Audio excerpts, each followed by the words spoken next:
प्रयोगाच्या ठिकाणी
अल्पेच असणाऱ्या राज्यवस्तीचा असणाऱ्यावर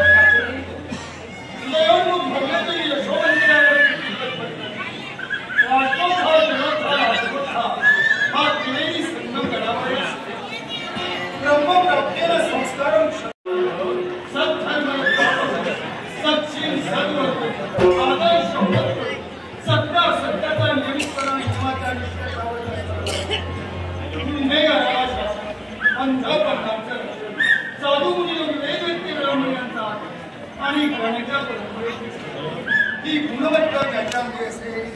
तोच राज्याच्या सार्वभौमत्वाची संस्था आता ही गुणवत्ता आमच्या पूर्वजाच्या आमच्या म्हणून उज्जैनीच्या राजसिंहासनावर आमच्या कर्मधर्म सहयोगाने त्याच राजघराण्यात क्रांती जन्माला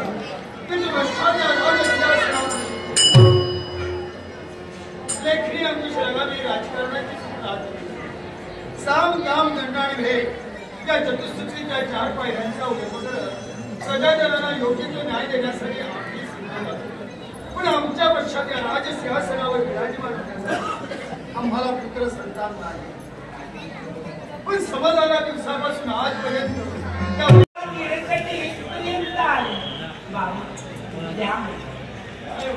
आम्हाला आतापर्यंत सारी सुख तुम्ही आमच्या जीवनात आम्हाला कशाची न्यूनता भासू दिली नाही आणि बाबा त्या देवाला मी एकच सांग काय माहिती सुखी देव माझ्या बाबाने त्यांच्या जीवनात कधीच कसला दुर्गम देऊ देवाच्या देण्याकडे अगदी माणसाच्या तत्वाप्रमाणे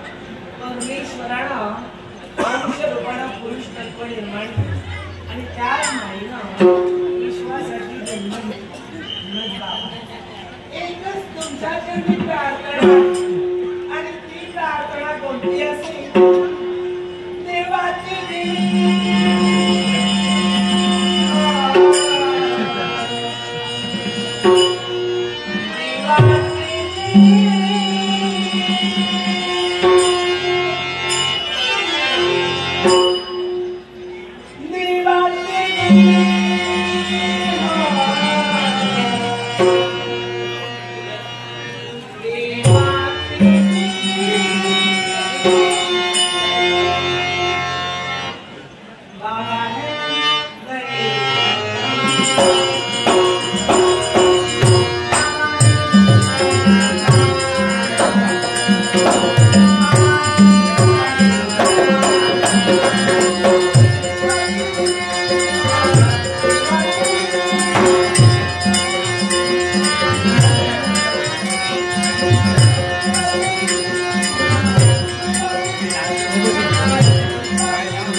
चणवणकर गोरे दशावतार नाट्यमंडळ याचा मी आनंदाने स्वीकार करते आनंदाने स्वीकार बा लवकरात साऱ्यांनी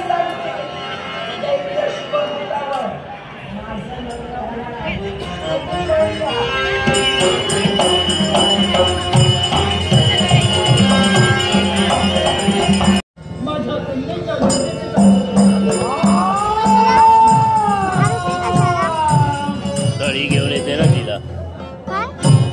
तळी फिरवते ना तिला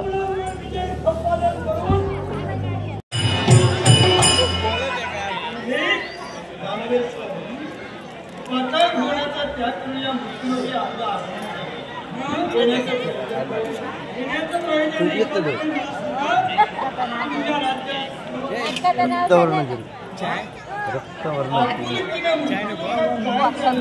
काय बरोबर नाही काय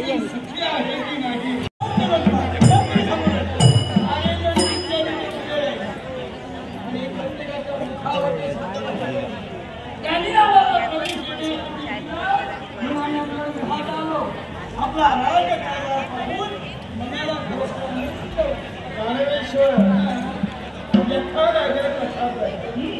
ज्याप्रमाणे राज्यकर्ता असेल त्याप्रमाणे राज्यकर्ता जर का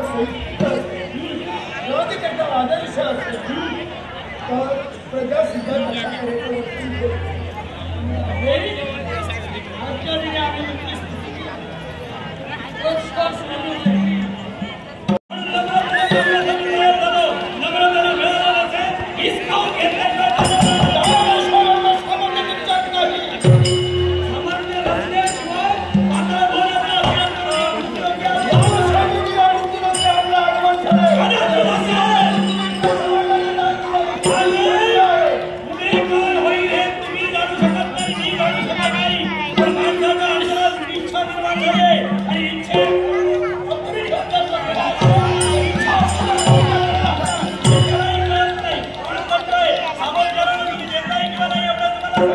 आम्ही देत नाही आल्या मार्गी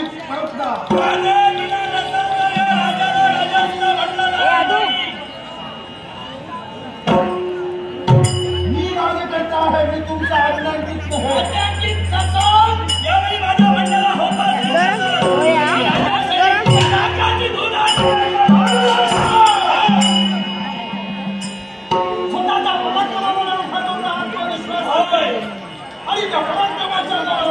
माझ्या राज्याची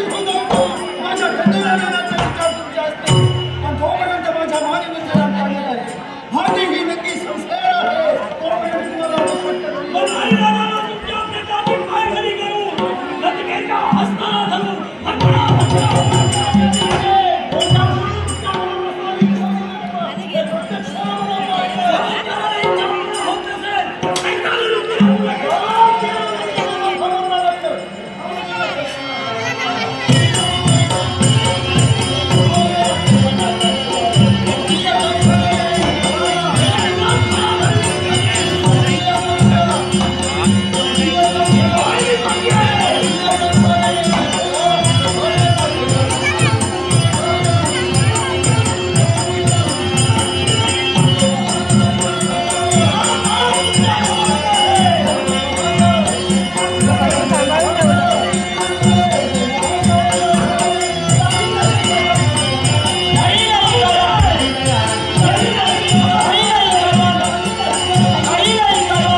आता चैतन्याचा म्हणावा की मेणाचा माझ्या दैवानं मला बदललं. दैवानं नाही नीतीनं आणि प्रसंगी तुझ्या दैवानं तुला साथ दिली. होय यावेळी तुमच्यावर विजय मिळाला. शस्त्र गळाला मी निशस्त्र झालो. अर्थात शास्त्र आधार करतोय मला. यासाठी संपूर्ण नगरीवर अधिकार माझा आहे. प्रजेवर अधिकार माझा आहे. तुम्ही या भरदारी वस्त्रालंकार घातलात यावेळी अधिकार माझा आहे. ठेवा उचलून. दानवेश्वर तुम्ही जेते आहात. मी जीत आहे. जेत्याने जितांवर अन्याय केला तर त्याला अन्याय म्हणत नाही. माझ्या हातीचं शस्त्र गळाला. जिवंतपणाचा मृत्यू मला आला. भरल्या राजदरबारी माझ्या हातीचं शस्त्र गळालं. माझ्यावर पूर्णतः अधिकार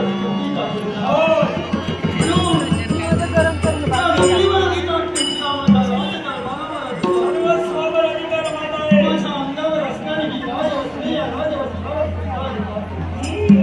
म्हणून तू विचार नाही. माझ्या मस्तकी असणारा हा कुटुंब विचारा तुम्ही माझ्या हाताला कुठला ठीक आहे. त्या विधात्याच्या मनात काय असेल कोण परमेश्वरानं जर का माझ्या नशिबी असेल तर ते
दानवेश्वराला दिलेली दूषण माझ्या सर्वस्वावर अधिकार आपला आहे. यासाठी माझ्या राज्यावर माझ्या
पोरगीशी लग्न करून या पाहतो काय तुम्ही मर्यादा केली?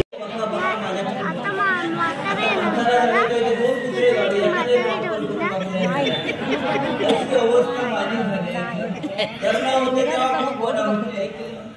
तेव्हा तरुण होतो जन्मा गेले बापूच म्हणालो चिडू झाला तोंडच निवडून लागलं कारण तेव्हा चढवा नकोच होती कारण आता चढवा झाले काय त्या तोंडाला शिरा पडल्या चिडू नकोच शिरा पडल्या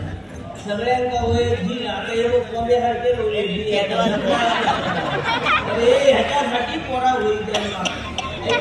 तुम्ही सगळे जन्मा लग्न कशी जातली तुमची तरी पण होई विचार करूनच नाही फक्त सगळ्यांना झील होय पण चढवाचा उपयोग झील करू शकणार ना कारण चढवाचा एक मोठा फायदा आता चढू काय देणार नाही पण चढवाचा एक उपयोग तेव्हा होता समजा बाबा ढकालली आऊट ढकालली का पोरा घरात जरी कोणी सांगल्या हो तुझो बाबा मेलो इतक्या जर त्या पोरा कळला ना तर त्या पोरा हात करून टाकताना भेटूनच बॉम्ब मारताना बाबा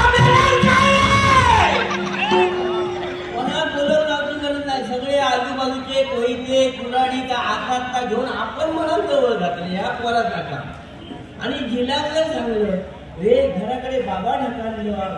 या सगळे येते ते पण ओळखून घे म्हणजे काय सगळेच नाही पामटीक गावले ते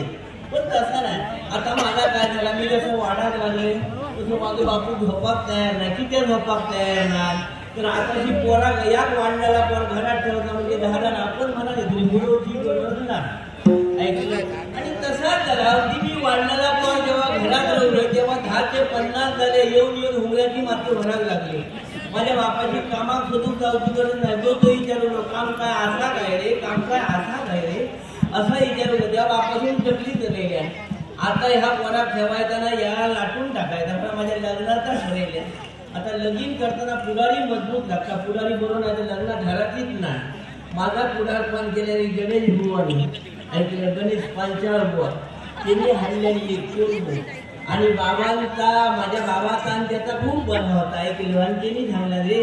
करतलं लगीन पोराचा हे पोरगो बघण्याचा बापाची विचार करू ना रात्री माका निघताना सांगता गो चढू लवकर उठा सकाळी किती आहे म्हटलं किती रे बाबा ते नाही तुका पोरगो बघू घेतो पोरगो बघू घेतो इतक्या बापाची राहता रात्री झोपताना झाले बरं आज झोपाकच नाही जिरा पडला कसा झोपतो उद्या भोग करतो आदल्या दिवशी मी झोपताना रात्र झोपा नाही सगळी स्वप्न रंगत होते आजूबाजूची पोराने सांगितलं ह्या गावता त्या गावता ती सगळी स्वप्न रंग उजाड्याकडे सगळी होतो ना कळवत आणि यांच्या बारीवर जाऊन बसले म्हटलं गो बसलो तो हळदी पांचाळ्याने बोलूया बरं होतो लांब होतो बाहेर आता भुकीतला कोणी बघला पण तरी पण लोक नाही होता भुकीतला तर तेव्हा कळला बाहेरतून लांब होतो सदरो पत्तो नेसतो पंचायत त्याच्या बघले तर पंचायत बघण्यासारखं काहीच नाही पंचायत त्याच्या बघले तर मागून जरा होते तर सगळे पंचायतून दिसला होते म्हणजे काय पंचायत पंचायत बघीपर्यंत तो खळ्याच्या पेर येलो खळ्याच्या पेर येलो आम्ही आकाडे घातले रेडे येतात आकाडे सुद्धा त्यांनी आकाडे घेतले तेव्हा माझ्या लक्षात दिला हो लोक हो पांचाळाने हडले लोकांना किती बघल्याने मग म्हटलं मी बाबा सांगले माका डोकं मोठं होऊ नको बापूच माका इथे तर तुका डोकं मोठं होऊ नको किती अरे म्हटलं इथे बऱ्यापैकी आकाने पेटून टाकले तर उद्या माझं लगेच घराला माकडे दुसरं टाकून देतो काय नको म्हटलं हो नको तर म्हटलं नको तर नको म्हणालो तुका पाच माहिती कोणाच्या विरुद्ध मी मागायचं पोराचा बरा जागा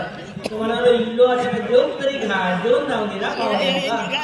जेवण केलं येताना सांगले 10-12 वाडेकडे येतो म्हणा खाऊचा असताना वेळे सगळे जवळ तर 50 जण येईल आता मागा सांगा 10-12 माणसाचं जेवण 50 जणांच्या पुरात काय पुरातच तयार नाही म्हटलं भात थोडं घाला आणि भात थोडं घालून म्हटलं गावतो पण डाळ पुरणारी नाही होती ना म्हटलं डाळीत 2-4 कळशे पाणी होता 50 माणसाची डाळ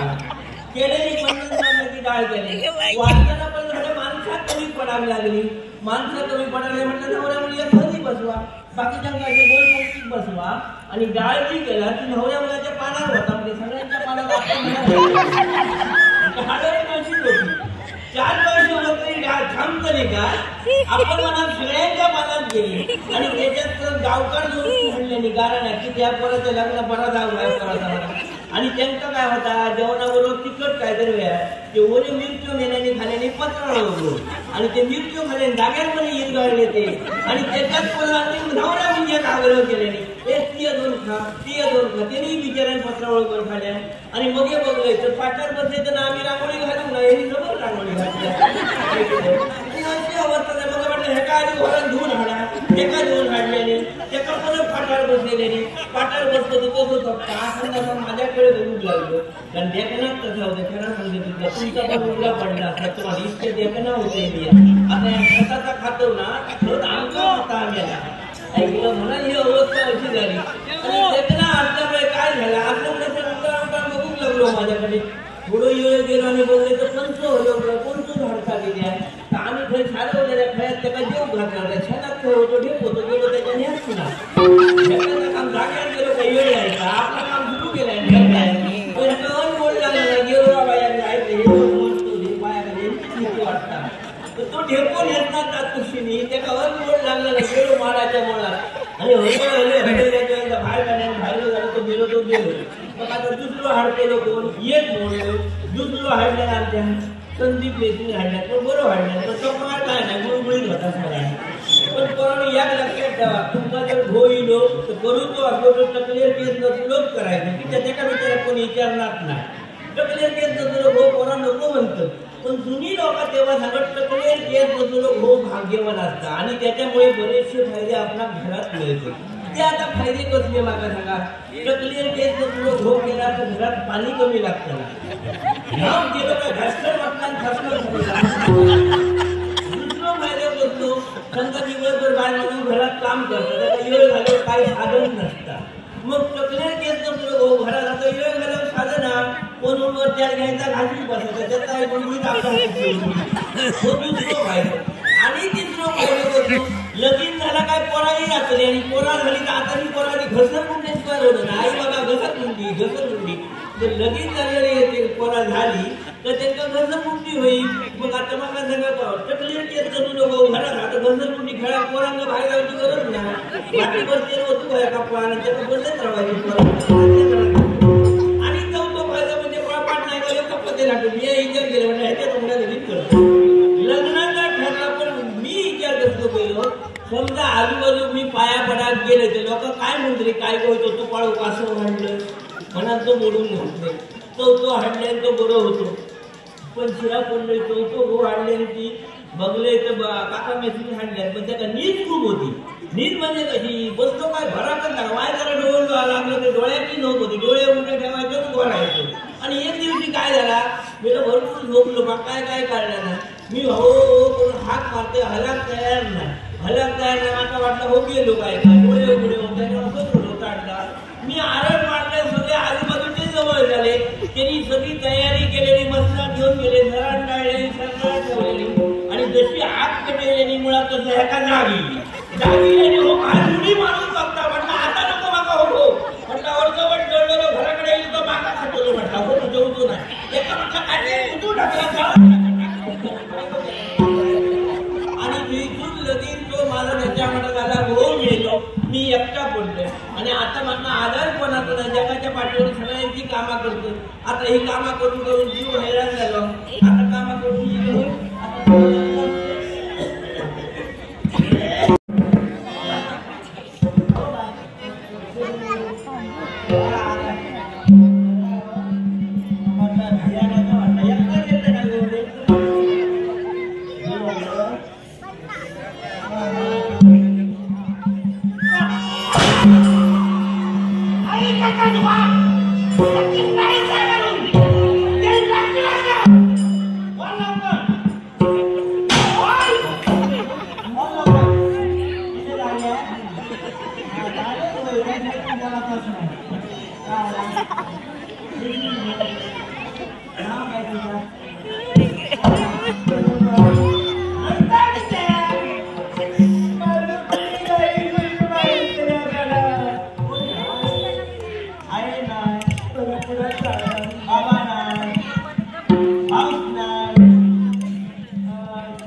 तेव्हा तू व्हायचं दिलं तुझे प्रसंग येतो काय हा आजारपणाचं नाव माझ्या बोलले होतो आणि आता काळजी करून आता लोक माझ्या हाती गाव आता तू यात काम कर तुला आजारपणाचं नाव माझ्याकडे आमचं लवकर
हे वैष्णव भक्ती